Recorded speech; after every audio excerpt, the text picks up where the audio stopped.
Air Madagascar. 26 jours de grève, 475 départs annulés.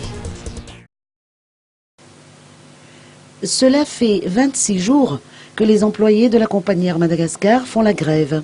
Depuis, près de 475 départs ont été annulés.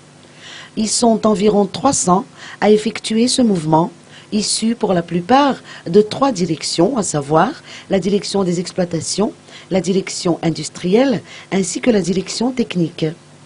Aucun service minimum n'étant assuré, la compagnie Air Madagascar a dû faire appel à des prestataires étrangers pour assurer autant que possible l'exploitation.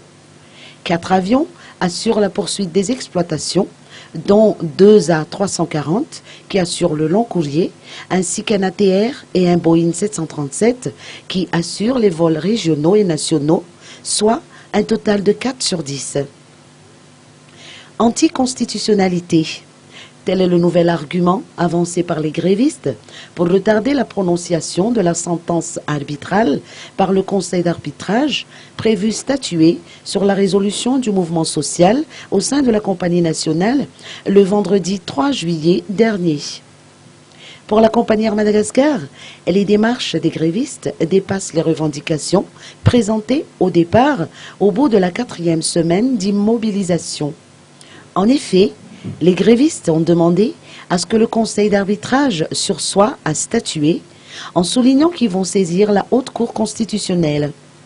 Il est stipulé dans l'article 225 du Code du travail que la décision du Conseil d'arbitrage est finale et sans appel, qu'elle met fin au litige et qu'à compter de la transmission de cette décision aux parties, la grève ou le lock-out doit se terminer.